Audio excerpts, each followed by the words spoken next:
কুৰুক্ষেত্ৰৰ বিশাল পথাৰত দুয়োপক্ষৰ সৈন্য সমবেত হৈছে।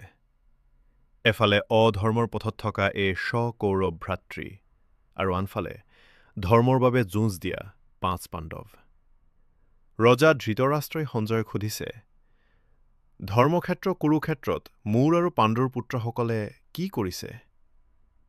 ইয়াৰ পৰাই গীতাৰ আৰম্ভ হয়। ভীষ্ম পিতামহৰ সিংহ গৰ্জনৰ দৰে শংখধ্বনিয়ে আকাশ কঁপাই তুলিলে।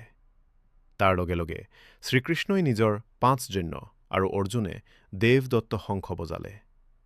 এই শংখধ্বনি আছিল সত্য আৰু ন্যায়ৰ যুদ্ধৰ সংকেত। বীৰ অৰ্জুনে শ্ৰীকৃষ্ণক ক'লে, হে অচ্যুত, মোৰ ৰথখন দুয়োপক্ষৰ মাজত স্থাপন কৰক, যাতে মই চাব পাৰোঁ কাৰ বিৰুদ্ধে মই অস্ত্ৰ তুলিব লগা হৈছে।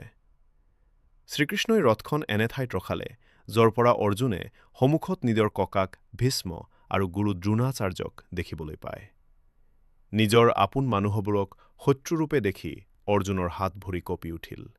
তেওঁ ক'লে, হে কৃষ্ণ, মই মোৰ নিজৰ আত্মীয়ক হত্যা কৰি ৰাজ্য বা সুখ নিবিচাৰোঁ। কুলক্ষয় হ'লে সমাজত অধৰ্ম বাঢ়িব। মই পাপৰ ভাগী হ'ব নোৱাৰোঁ। এয়া আছিল এজন বীৰৰ মানসিক যুদ্ধ, য'ত মায়া আৰু মোহে তেওঁক কৰ্তব্যৰ পৰা আঁতৰাই নিছিল। প্ৰথম অধ্যায়ৰ শেষত দেখা যায় যে যিজন অৰ্জুনৰ গান্ধীৱ ধনুৰ শব্দত শত্ৰু ত্ৰস্তমান হৈছিল, সেই অৰ্জুনেই আজি শোকত বিহল হৈ ধনু কাঁড় ত্যাগ কৰি ৰথত বহি পৰিল। কিন্তু এই বিষাদেই আছিল পৰম জ্ঞানৰ আৰম্ভণি। ইয়াৰ পাছত ভগৱান কৃষ্ণই কি উত্তৰ দিলে? কেনেকৈ অৰ্জুনক মোহৰ পৰা মুক্ত কৰিলে?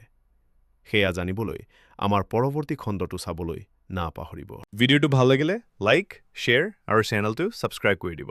ধন্যবাদ।